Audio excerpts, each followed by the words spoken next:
수업 계획서상으로는 요 데이터와 코드라는 제목으로 2주를 할애를 한다라고 1, 2 이렇게 적어 놓긴 했는데 일단 수업 자료는 오늘 76슬라이드인가? 78슬라이드 정도 돼요. 그래서 최대한 오늘 안에 소화를 하는 걸 목표로 달려보고 안 되겠다. 나 오늘 회사에서 엄청 힘들었다. 불편을 호소하는 친구가 많다면 남은 내용을 다음 주로 미루는 그런 식으로 조율을 해보도록 하겠습니다. 아무튼 우리는 2주차고 데이터와 코드라는 제목으로 스타트를 해보도록 할게요. 자, 그래서 일단 1부 하고 중간 쉬는 시간을 반드시 가져가려고 하고 있어요. 아무튼 데이터와 코드 해서 1부랑 2부로 나눠서 진행할 예정이고, 그래서 간단한 프로그래밍 흐름 같이 오늘 실습을 해볼 거예요. 그래서 그거 같이 진행하면서 몇 가지 복습을 진행할 예정입니다. 여러분 적어도 뭐 스크래치라든가 파이썬으로 프로그래밍을 이미 해본 친구들이니까 그 내용을 자바에서는 어떻게 쓰나 간단히 살펴보면서 우리 수업뿐만 아니라 프로그래밍 동네에서 나름 중요하게 여기는 두 가지 흐름, 데이터 흐름이랑 코드 흐름에 대해서 소개를 할 예정입니다. 그 정도까지 해두고 쉬는 시간 가진 다음에 2부에서는 그 두 가지 흐름을 활용해서 조금 더 복잡한, 조금 더 구체적인, 조금 더 계획적인 프로그래밍을 하기 위한 방안 하나를 같이 한번 살펴볼 예정이에요. 역시 이것도 여러분 이미 알고 있는 개념입니다. 그거를 이클립스를 써서 같이 한번 자바 동네에는 그 개념이 어떻게 들어있나, 그 개념을 우리가 활용할 때 앞에서 살펴본 두 가지 흐름이 어떻게 반영되는 건가 같은 것들을 짚어보고, 오늘 국밥을 먹으러 가자고 제가 오늘 꺼내긴 했는데 국밥을 먹고 싶은 친구들은 제 차를 타거나 저를 추격할 다른 차를 타거나 해서 국밥집으로 같이 가도록 합시다. 그래서 오늘 수업은 그런 식으로 끝맺음을 지어보도록 할게요. 자, 그래서 바로 한번 시작을 해봅시다. 오늘은 우리 지난주에 이클립스 깔고 헬로월드 출력한 거 정도밖에 안 했으니까 바로 Alt 탭해서 이클립스 켠 다음에 Alt 탭해서 실습을 먼저 한번 같이 진행을 해보려고 하고 있어요. 그래서 이 뒤에는 이제 정리 슬라이드입니다. 이따 실습 다 끝난 다음에 슬라이드 확인해보고 쉬는 시간 갖는 순서대로 오늘 1부를 진행을 해보도록 할게요. 자, 자기 이클립스 어떻게 켤지 잘 모르겠다 하면 우리 지난주에 C 드라이브에 2023WP 이런 식으로 폴더 해놨을 거예요. 그 다음에 거기에 이클립스 안에 eclipse.exe라는 친구가 있습니다. 이 친구를 관리자 권한으로 실행해 주시면 깔끔하게 시작하실 수 있을 거예요. 그래서 시작하면 우리 지난 시간에 만들었던 자바 프로젝트가 있다면 이런 식으로 그 친구가 열려 있는 상태로, 달리 말하면 지난주에 껐던 바로 그 상태 그대로 열려 있을 겁니다. 그래서 여기까지 일단 하고, 자, 우리 영상으로만 했지 실제로는 처음 하는 거니까 제가 살짝 한 5분 정도 시간을 들여서 여러분 지금 친구들이 이클립스가 잘 켜지는지 그렇지 않은 친구들이 있으면 제 도움을 드릴 수 있는 시간을 살짝 가져보도록 할게요. 여러분 막 코로나라든가 걸리면 지체 없이 저한테 그냥 편하게 얘기해 주세요. 막 그런 걸로 출석을 까거나 하진 않을 겁니다. 뭐 소개팅이 잡혔다, 그게 출석 사유가 되진 않지만 다녀오세요. 뭐 어떻습니까? 자, 여러분 이 웹프로 수업은 결과적으로 여러분의 일종의 커리어, 여러분의 미래를 위해, 자신을 위해서 수업을 듣는 거잖아요. 근데 여러분 소개팅은 여러분을 위해서 가는 게 아니라 여러분의 가문을 위해서 가는 거죠. 다이너스티가 걸려있는 문제입니다. 그래서 쿨하게 결석 한번 한다 생각하고 다녀오셔도 말리진 않겠습니다. 만약에 저한테 저 소개팅 가요라고 얘기하시면 그 다음 주에 결과가 어떻게 됐냐고 여쭤보는 시간을 갖도록 할게요. 아무튼 대충 다 준비된 것 같으니까 같이 한번 오늘 내용을 시작을 해보도록 할게요. 자, 일단 프로젝트 하나를 새로 만듭시다. 그래서 그 영상에서 봤던 거랑 비슷한 느낌으로 요 왼쪽 위에 버튼 하나 있죠. 잠깐만요. 요거 오른쪽 세모 누르고 자바 프로젝트 누르면 얘는 얘대로 내비두고 새로운 프로젝트를 만들 수 있습니다. 오늘은 1주차니까 우리가 웹프로 수업이니까 WP, 그 다음에 오늘이 2주차니까 이 정도로 하고 1부니까 1부 정도로 합시다. 컨벤션이 제가 의도했던 거랑 다를 수 있는데 대충 오늘 수업 내용인 거 알아볼 수 있게 프로젝트 네임 하시고 엔터키를 강타해 주시면 새로운 프로젝트를 만들어 줍니다. 이런 식으로. 그래서 패키지 익스플로러에 자, 지금 나 이거 패키지 익스플로러가 아니라 예를 들면 프로젝트 익스플로러 이렇게 보이는 친구가 있을 수도 있어요. 그런 친구들은 요 오른쪽 보시면 버튼이 여러 개 있을 수 있고 하나밖에 없을 수도 있는데 여기에 지금 자바라는 게 선택이 되어 있지 않을 가능성이 있습니다. 내게 자바가 아니라 예를 들면 자바 2 같은 게 설정되어 있다 하는 친구들은 이 왼쪽 버튼 누르고 여기서 자바를 더블 클릭해서 골라주시면 지금 여러분 프로젝트에서 보는 거랑 비슷한 느낌으로 패키지 익스플로러 이렇게 예쁘게 보일 거예요. 아무튼 자, 우리는 지금 또 다른 자바 프로그램을 만들기 위한 새로운 자바 프로젝트를 이클립스에서 만들었어요.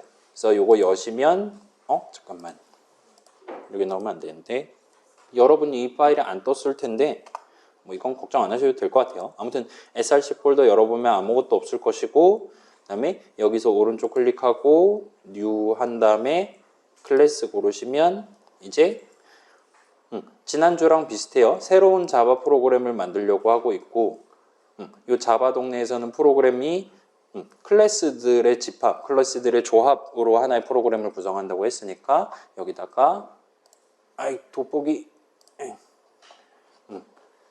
여기다가 새로운 클래스 이름은 대문자 P로 시작하는 프로그램 정도가 적당할 것 같고요. 딴 거 별로 손 안 대도 될 것 같고 다만 Alt V를 눌러서 이 친구를 체크만 하고 엔터키를 치시면 새로운 자바 프로그램을 만들기 위한 기본적인 일종의 구도를 이클립스가 알아서 잡아줍니다. 일단 여기까지 해봅시다. 자, 요건 저만 칠게요. 우리 SYSOUT 한 다음에 컨트롤 스페이스 누르면 자동 완성을 시켜준다 그랬잖아요. 이런 느낌으로. 그 다음에 우리 지난 시간에 한 게 큰 따옴표하고 헬로, 컴마 띄고 월드 느낌표 정도까지 했었죠.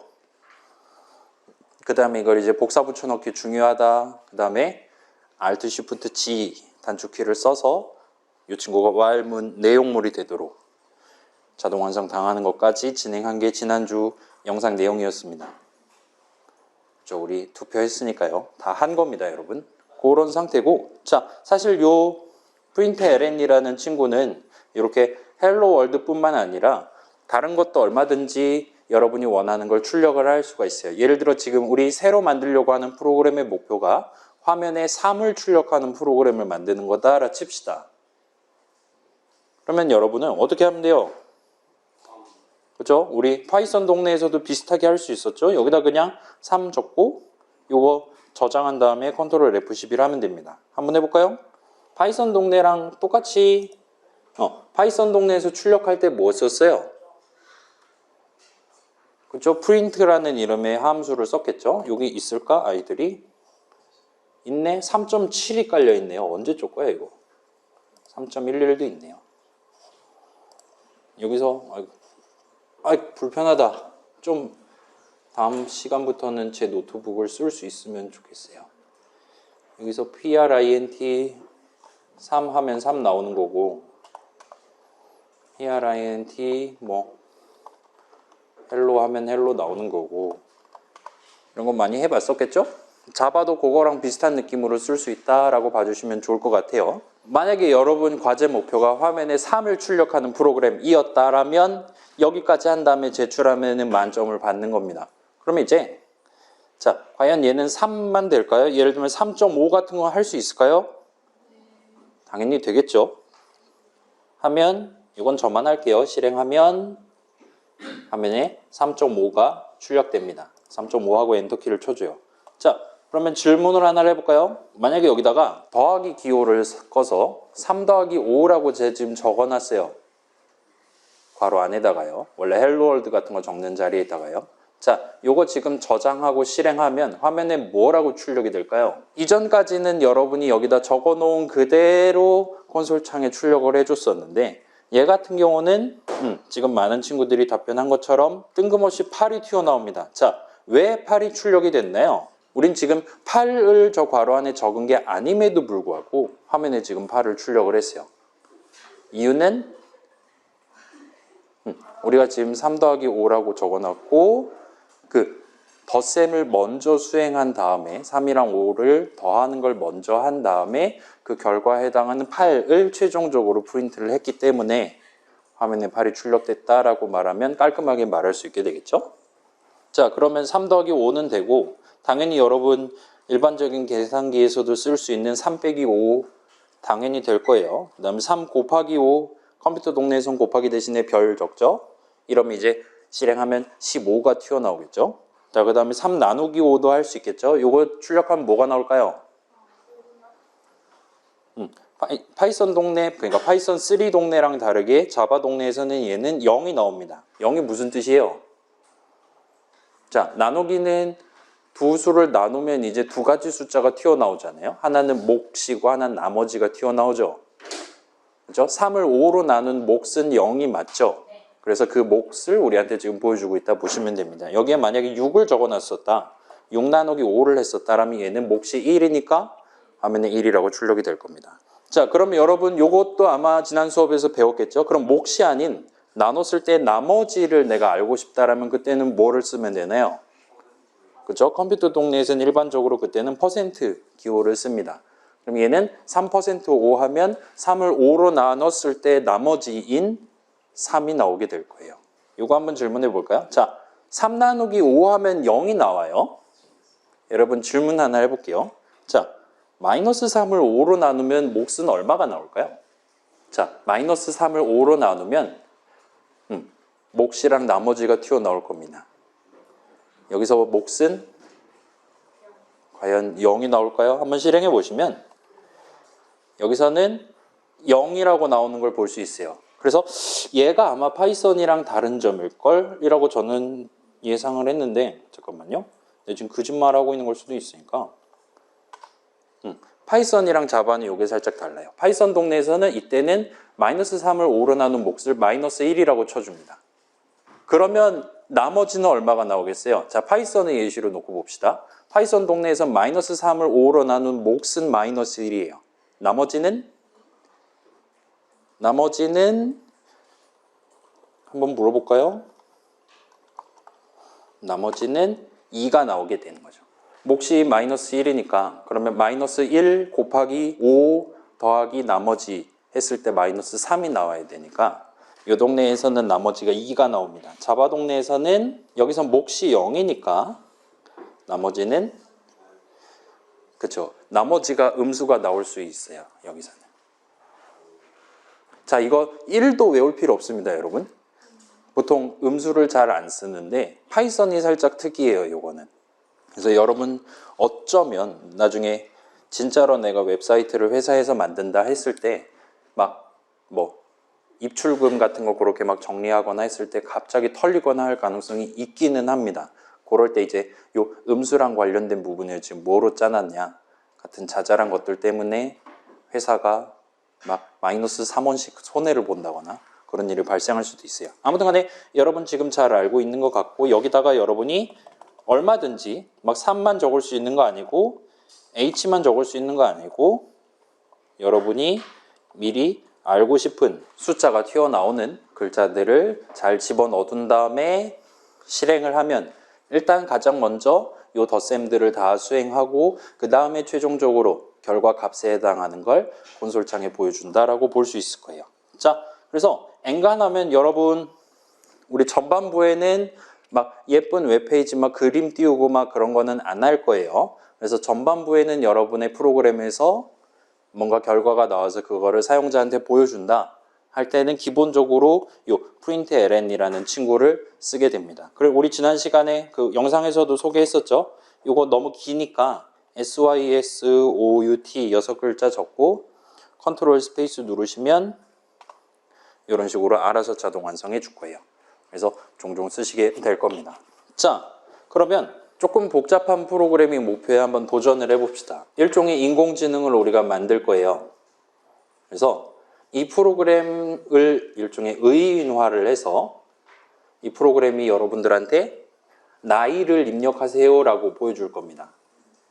그러면 여러분이 그 나이, 자신의 나이에 해당하는 숫자를 키보드로 치고 엔터키를 치면 이 프로그램 자체의 나이가 존재해요. 그래서 나랑 비교했을 때 너는 몇 살 차이 나는지를 계산을 해서 그 나이 차에 해당하는 숫자를 포함하는 결과 메시지를 사용자한테 출력하는 그런 인공지능 프로그램을 한번 같이 만들어 보도록 합시다. 괜찮아요? 자, 주석은 저만 칠게요. 이 정도까지 해둘게요. 자, 이게 주석이라는 거 굳이 설명 안 해도 되겠죠? 파이썬 동네에서 뭐 썼어요? 주석할 때. 그렇죠. Shift 3 하면 나오는 샵이라 보통 부르는 그거 썼죠. 자바 동네에서는 이렇게 적으시면 됩니다. 이런 프로그램 여러분 지금도 만들 수 있겠죠? 파이썬으로는 얼마든지 만들 수 있겠죠? 이런 프로그램을 자바를 써서는 어떻게 만드느냐? 한번 생각을 해봅시다. 자, 일단 여기서는 이전과는 다르게 이 프로그램 자체의 나이가 존재해요. 그래서 걔를 일단 미리 세팅을 해두고 시작을 하도록 합시다. 이 프로그램의 궁극적인 목표는 뺄셈을 하는 거예요.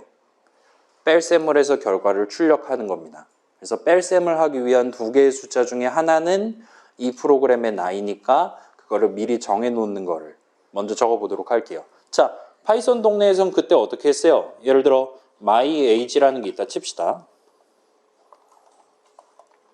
해서 는 하고 3 정도 하고 세미콜론 할 수가 있었죠. 파이썬에서는요. 자, 그러면 자바에서는 어떻게 하면 돼요? 자바에서는 여러분 선언 이미 배웠겠죠, 당연히. 그래서 내가 숫자 하나를 담아놓고 활용할 계획이잖아요. 그렇기 때문에 그 숫자, 소점 안 달린 숫자를 담기 위한 새로운 이름 정해놓고 걷다가 여러분의 나이, 이 프로그램의 나이, 저는 지금 몇 살이냐? 제가 지금 16진수로 26살입니다. 해서 이렇게 입력을 해두고 엔터키를 치시면 돼요. 그럼 한쪽은 지금 38살이에요. 여러분은 여러분의 나이로 지정하면 됩니다. 그 다음에 이제 사용자의 나이, 우리가 물어볼 예정인 사용자의 나이도 your age 같은 느낌으로 선언해서 거기다 담아놓고 쓸 수가 있겠죠. 그래서 여기는 이제 사용자가 주석은 저만 칠게요. 드로 친 나이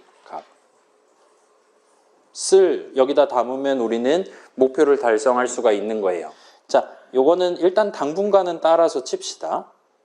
자, 우리 목표는 여기서 딱 뭔가 코드를 치면 굳이 막 38살 이런 식으로 답정너 같은 느낌으로 하는 게 아니라 여기다가 코드 하나를 쳐두면 딱 이번에 프로그램 실행했을 때 모니터 앞에 있는 사용자의 나이 값이 그대로 튀어나오도록 하는 게 목표예요.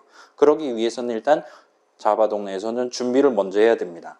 그래서 자, 지금 여기까지 일단은 진행을 했나요? 다시 말씀드릴게요. 이 프로그램의 궁극적인 목표는 뺄셈을 하는 겁니다. 그래서 뺄셈을 할 때 내 나이를 기준으로 저 사람의 나이를 뺄 거예요. 저 사람의 나이에서 내 나이를 뺄 겁니다. 그래서 일단 내 나이라는 개념은 잘 담아놨어요. 근데 저 사람의 나이라는 숫자가 지금 필요한 겁니다.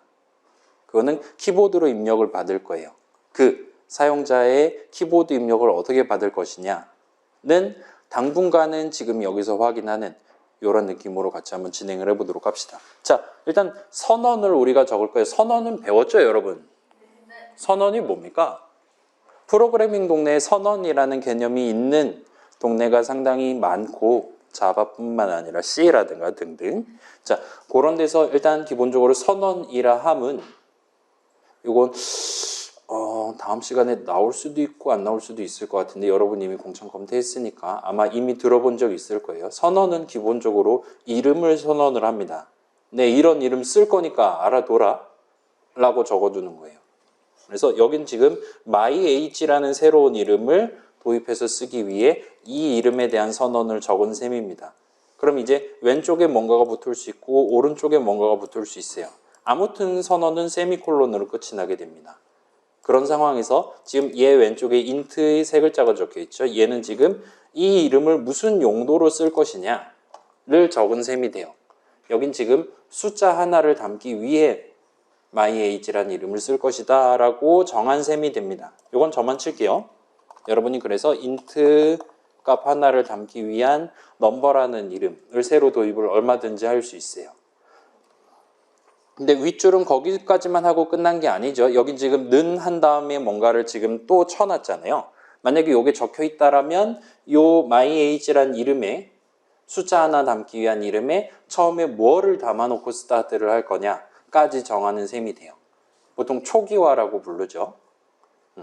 그래서 이런 느낌으로 적을 수 있는 게 선언이고 자바나 C나 그리고 선언은 기본적으로 여러분이 내 프로그램 요런 데이터를 모아뒀다가 뺄셈을 해야 되니까 쟤는 myAge에 담고 얘는 yourAge에 담으면 되겠구나 할 때 그렇게 여러분이 뭔가 작업을 수행하기 위한 새로운 이름이 필요할 때 적절한 자리에 적는 게 선언이라고 보시면 됩니다. 그리고 우린 지금 키보드 입력을 받을 준비를 하기 위한 선언을 하나를 더 적으려고 하고 있어요. 그래서 그 선언은 당연히 int 값, 숫자 값 하나를 담기 위한 새로운 이름에 대한 선언이 아니라 조금 다르게 생겼습니다. 그래서 자, 대충 썰은 이 정도로 풀어놓고 여기서 대문자 S를 시작하는 스캔 정도까지 적고 컨트롤 키랑 스페이스 바를 한번 눌러보세요. 그러면 스캐너라는 친구가 목록에 뜰 겁니다. 저 같은 경우는 지금 6개가 떴는데 더 많이 떴을 수도 있고 아닐 수도 있어요. 이게 아마 맥 쓰는 친구들은 잠깐만요. 단축키가 다르다 그랬는데 제가 좀 더 찾아볼게요. 윈도우 쓰는 친구들은 컨트롤 스페이스 한 다음에 이 스캐너라는 친구를 고르고 엔터 키를 치시면 됩니다. 하면 저 7글자를 완성을 해주고 지금 잘 보면 맨 위에 요 첫 번째 줄은 원래는 안 적혀 있었어요. 근데 요거까지 자동으로 적어주는 걸 볼 수 있어요. 저 줄이 있어야 요 스캐너라는 7글자를 우리 목표에 맞게 쓸 수가 있습니다. 그래서 우리 수업에선 가급적 저 윗줄을 우리 손으로 적지 않을 거예요.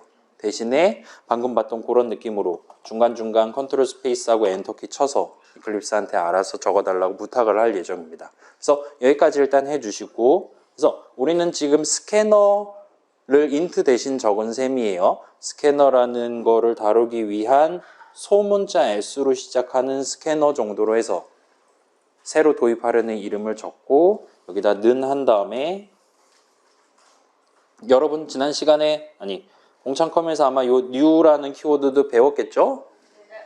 new까지 적고 띄어쓰기 하고 여기서 역시나 컨트롤 스페이스 누르면 스캐너라는 거를 맨 처음에 초기화를 할 수 있는 같은 느낌으로 일단 오늘은 지나갑시다. 방법을 여러 개를 소개를 해줘요.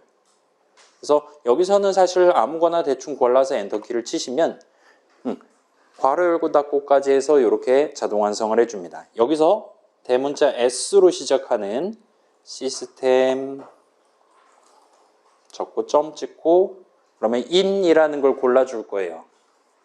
요거를 골라서 엔터키 치고 한 번 더 엔터키 치고 여기까지 하면 우리 목표를 달성하기 위한 선언 작성이 끝이 납니다. 그래서 스캐너라는 걸 다루기 위한 새로운 이름 스캐너를 선언한 거예요. 그래서 걷다 무엇을 담아놓고 스타트를 할 거냐? 잘은 모르겠지만 키보드 입력을 다루는 스캐너를 담아놓고 스타트 하겠다. 같이 적은 셈이라 봐주시면 좋을 것 같습니다. 자, 요거 시험에 절대 안 나오니까 요걸 여러분이 직접 펜으로 적을 일은 1도 없을 거예요. 네. 앞으로도 얼마든지 자동 완성해가면서 적을 거니까 또는 복붙을 해가면서 쓸 예정이니까 지금은 그냥 이러려니 해주시면 됩니다. 자, 다시 말씀드릴게요. 얘도 역시나 요 위에 적혀 있는 거랑 동등한 느낌의 선언입니다. 그래서 우리는 새로운 이름 스캐너라는 걸 도입을 했어요. 소문자로 시작하는. 그래서 걔는 int를 다루기 위한 이름이 아니라 대문자 S로 시작하는 스캐너를 다루기 위한 스캐너가 뭔지 다 알죠? 뭐 지금 새로 하는 거니까요. 일단 현실 세계에서의 스캐너가 뭔지는 알죠? 프린터에 반대되는 거죠. 얼굴 집어넣으면 그거 PDF로 뽑아주는 거잖아요. 그거를 지금 자바 동네 스캐너라는 친구를 다루기 위한 새로운 이름을 도입을 하는데 거기다가 진짜 스캐너 기계 하나를 만들어서 출고를 하려고 하고 있는 겁니다. 근데 키보드 입력을 받기 위한 버전으로 지금 만들었다. 대충 그런 느낌으로 퉁쳐서 오늘은 일단 넘어가도록 할게요. 아무튼 새 걸 만들어서 신빙을 만들어서 이 이름에다 담아놓고 스타트 할 겁니다. 마치 내 나이에다가 16진수로 26살 담아놓고 스타트 하는 것처럼요. 그래서 우리는 이제 이 스캐너라는 이름을 써서 사용자가 키보드로 입력했던 무언가, 그 사람의 나이죠. 현재 목표상으로. 그거를 받아올 수가 있어요. 따라서 이 밑에 있는 세 번째 선언의 는 오른쪽에 적혀 있는 이 부분, 목표를 달성할 수가 있게 됩니다. 그래서 아직 안 적은 친구들은 이렇게 각을 일단 잡아주시고, 자, 상대방의 나이를 입력받아서 UOAG에 담고 싶다라면 위에서 새로 도입한 이름, 자, 얘는 지금 따라치시는 게 아니라 여기 적은 이름 그대로 적으시면 돼요. 지금 보시는 것처럼 제가 어떤 이름을 딱 적어놨다. 근데 그 이름이 위에 지금 선언되어 있는 이름이다라면 이클립스가 알아서 이렇게 음영을 채워줍니다. 그래서 위에서 선언한 그 스캐너란 이름을 쓴 다음에 점을 찍어주시면 예쁘게 Next Hint라는 치용구가 튀어나올 거예요. 목록에 뜰 겁니다. 메뉴에 뜰 수도 있고 안 뜰 수도 있는데 적당히 Next 정도까지 치다 보면 자동 완성 목록에 뜰 거예요. 자, 여기서 스캐너까지 잘 쳤나 확인하시고요. 자, 요것도 내가 불안하다.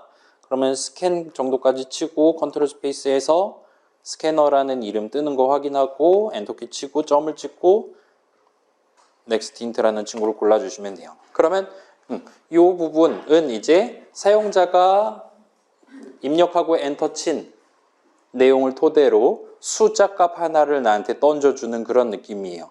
그 던져준 숫자 값을 나는 UOAG라는 이름에다가 담아놓고 스타트를 하겠다까지 완성을 한 겁니다. 근데 여기까지만 하면 사용자가 보기에 지금 가만히 깜빡깜빡거리고 있는 프로그램일 테니까 이 중간에 sys out 한 다음에 자동 완성하시고 적당히 친절한 프렌들리한 나이를 입력하세요 정도로 메시지를 해놓고 진행을 합시다. 이 정도까지 하고 일단 잘 지금 적어놨나 확인하기 위해 한번 실행을 해봅시다. 실행하면 컨트롤 F10을 눌러서 실행하면 이제 콘솔 탭 보시면 일단 우리는 출력을 한 다음에 입력을 받기 시작하는 거니까 나이를 입력하세요 꺽쇠 갖고 나오고 커서가 깜빡깜빡 거릴 거예요. 지금 아무것도 출력이 되고 않지만 여기 지금 terminated라고 뜨지 않았으니까 얘는 지금 아직 실행 중인 겁니다. 그래서 여기서 여러분이 예를 들면 5살 하고 엔터키를 치실 수가 있어요. 엔터키 치시면 지금은 아직은 이 뒤에 코드가 없기 때문에 프로그램은 종료가 됩니다. 근데 여기서 이제 아마도 UOAG에 5가 담겨있는 채로 이 코드 덩어리 실행이 끝이 났었을 거예요.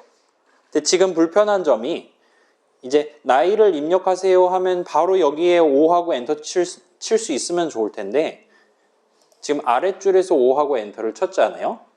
그 이유는 그쵸? 여기 부분에서 ln을 빼면 마지막에 엔터 치는 행위를 생략을 해줄 겁니다. 거기까지만 하고 다음 단계로 넘어가도록 합시다. 자, 이제 우린 준비가 다 됐어요. 우리의 궁극적인 목표는 뺄셈이었어요. 나이 차를 계산하는 거였어요. 그리고 기준에 해당하는 이 프로그램의 나이, myAge에 담겨 있고요. 사용자가 입력한 나이는 UOAge에 담겨 있을 겁니다. 그래서 우리는 최종적인 데이터인 차를 구할 수가 있어요. 그거를 역시나 오늘 선언 복습하는 김에 int 차 정도로 하고 그럼 이제 나이 차 값을 담아놓고 시작한다 같은 느낌으로 하면 되겠죠. 그래서 your age 빼기 my age 정도로 하면 세미콜론 찍으면 역시나 선언 하나가 완성이 될 겁니다. 그럼 이제 이 프로그램에서 구하려고 하는 궁극적인 데이터 뺄셈 결과가 차에 담겨 있게 돼요. 이제 마지막 목표는 이 차 값을 포함하는 적절한 결과 메시지를 프린트하는 게 마지막 목표입니다. 그러면 얘는 역시나 다시 한번 자동 완성하면 되겠죠. 그래서 당신과 나 사이의 나이 차는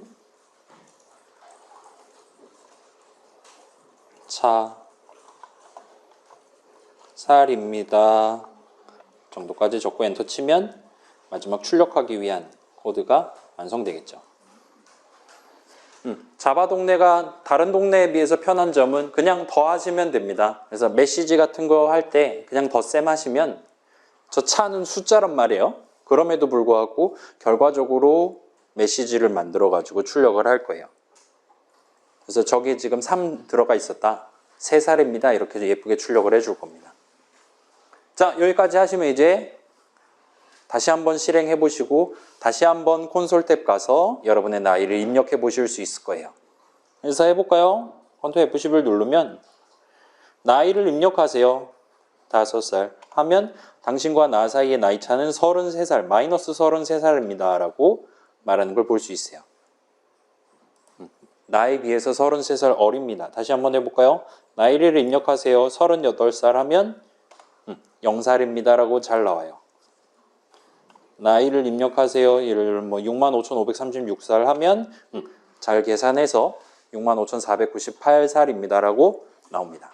우리 수업은 지금 조교님이 안 계시니까 여러분 하다 잘 안 된다라면 언제든지 큰 소리로 저한테 도움을 요청해 주세요. 네. 그래서 요거는 복습이 될 것 같아서 일단 가져가 볼게요. 우리는 지금 새로운 이클립스 켜고 새로운 자바 프로젝트 만들어서 새로운 클래스랍시고 .java 파일을 만들었어요. 그 다음에 거기다가 막 이거저거 키보드로 열심히 코드를 친 다음에 저장을 하고 실행을 했습니다. 컨트롤 F11을 누름으로써요. 자, 요거는 자바 동네뿐만 아니라 파이썬 동네, 뭐 C나 C++ 동네 다 똑같아요. 그런 동네들을 모두 포함해서 우리는 프로그래밍이라는 행위를 할 때 기본적으로 어떤 파일에다가 열심히 키보드를 쳐서 글자들을 적어요. 그렇게 뭔가를 적음으로써 우리가 최종적으로 실행할 프로그램, 내가 지금 만들려는 프로그램이 구체적으로 무슨 동작을 수행해야 되냐를 차근차근 정할 수가 있습니다. 그래서 파이썬 동네에서는 이제 .py 파일 또는 그 파일들에다가 열심히 코드를 쳐서 마지막에 F5를 누르거나 할 거예요. 자바 동네, 우리 지금 쓰는 이클립스 동네에서도 비슷하게 지금은 .java 파일이 하나밖에 없지만 나중에는 여러 개의 .java 파일들에 각각의 적절한 자바 코드들을 적고 최종적으로 프로그램을 만들어서 실행하게 될 거예요. C 동네도 마찬가지고요. 그래서 구체적으로 그 파일들 안에 어떻게 코드를 적어야 되냐는 동네마다 살짝 다르긴 한데 아무튼 이 기본적인 기조는 비슷하다 보시면 됩니다. 그래서 이클립스 같은 경우는 이제 컨트롤 F11을 눌러서 우리가 막 실행한다, 뭐 키보드 이제 입력할 수 있다, 출력 잘 되나 확인해라, 죽여봅시다, 막 이런 거 했잖아요. 이 컨트롤 F11이라는 이 단축키 자체의 의미를 살짝 복습을 하고 넘어가려고 하는 거예요. 그래서 자, 우리가 열심히 .java 파일들에다가 코드를 적고 컨트롤 F11을 누르면 이클립스 같은 개발 도구가 그 우리가 이전에 적어뒀던 내용에 입각해서 새로운 자바 프로그램, 새로운 파이썬 프로그램의 실행할 준비를 해줍니다. 그리고 그 실행을 실질적으로 시작해줘요. 그 프로그램의 실행을 시작해줍니다. 그래서 이클립스 같은 경우는 지금 이 콘솔 탭이라는 게 아래에 마련이 돼 있죠. 여러분이 원한다면 컨트롤 F12를 여러 번 누름으로써 지금 이 나이차를 답해주는 프로그램이 4개가 지금 켜져 있어요. 그래서 4개 한 명한테는 3살이라고 하고요. 다른 한 명한테는 5살이라고 하고요. 등등과 같이 진행을 하는 게 가능하다는 겁니다. 그 다음에 여러분이 원한다면 얘네를 죽이는 거 역시나 가능했었죠. 그래서 여러분은 이클립스를 쓰는 동안에는 이 콘솔 탭을 통해서 언제 내가 컨트롤 F10을 눌러서 실행을 시작한 프로그램이 현재까지 어떤 내용을 출력했었나 또는 계속 출력하고 있나 그 다음에 그 프로그램이 지금 죽었는지 그렇지 않은지 죽었다면 terminated라고 뜬다 그랬죠. 등등을 확인할 수 있도록 설계되어 있습니다. 아무튼 우리 수업에서는 이렇게 컨트롤 F11을 누름으로써 뭔가 촉발돼 가지고 실질적으로 수행되고 있는 그런 일종의 상황, 시츄에이션을 실행 중인 프로그램 8글자로 부르려고 하고 있어요. 괜찮아요? 여러분 핸드폰에 앱들 많잖아요. 에브리타임도 있고 네이버도 있고 한양대 앱도 있고 많죠. 여러분의 핸드폰 안에는 프로그램이 몇 개가 들어가 있을 수도 있습니다. 10개가 들어가 있을 수도 있고 100개일 수도 있고 등등이에요. 그럴 때 여러분 지금 뭐 네이버 웹툰 앱이 있는데 뭐 무슨 웹툰 오늘 11시 지금 11시예요. 중요한 타이밍입니다. 다음 화를 보고 싶어요. 그럴 때 여러분은 터치를 하죠. 네이버 웹툰 적혀있는 그 아이콘을 터치를 하면 그때부터 그 프로그램은 그 내용물을 실행하기 시작하는 거예요. 그 다음에 여러분 막 앱들 너무 많이 켜져 있어서 느려요. 그럼 이제 뭐예요? 밑에 있는 버튼 눌러갖고 이제 막 이거 하자 이제 실행 중인 프로그램 다 죽이기 시작하잖아요. 이클립스에서는 이제 빨간색 네모 누르는 거랑 비슷한 느낌이죠. 그렇게 실행 중인 프로그램이 여러 개가 있을 수 있고 걔네들을 여러분이 원한다면 강제로 지우거나 아니면 하나하나 눌러서 백 버튼 열심히 연타해가지고 종료를 시키거나 하는 게 가능하죠. 아무튼 그렇게 실행을 시작했고 아직 끝나지 않은 그 시츄에이션을 우리 수업에서는 실행 중인 프로그램이라고 부르려고 하고 있습니다. 괜찮아요? 다 조금 더 부연을 할게요. 자, 지금 요 웹프로 2주차 1부라는 프로그램은 현재 시점에는 아직은 실행 중인 프로그램은 아닌 거예요. 근데 여러분이 컨트롤 F11을 누르고 여기 지금 코드 오류 같은 게 없다라면 이클립스가 걔를 켜줍니다. 이렇게. 그러면 지금 실행 중인 프로그램이 된 거예요. 그리고 현재 코드 구조상으로는 이제 나이 한번 입력하면 메시지 한번 출력하고 이 프로그램의 실행은 끝이 나요. 터미네이티드라고 떴죠? 그러면 이 프로그램은 이제 다시 실행 중인 프로그램이 아니게 된 거예요. 실행이 끝난 게 된 겁니다. 자, 이거 복습이라서 복습이라 붙여놨고 비슷한 느낌이라고 보시면 돼요. 자, 그래서 그런 실행 중인 프로그램은 보편적으로 이런 느낌의 작업을 순서대로 수행을 하게 돼요. 일단 프로그램 바깥에서 어떤 데이터를 획득을 합니다. 여러분 카카오톡 볼까요? 카카오톡 여러분 켜면 뭐 하려고 켭니까? 기본적으로 여러분 딱 켜면 확인할 수 있는 게 내가 이전에 확인한 일에 새로운 메시지가 몇 개가 왔나? 빨간색으로 보여주죠?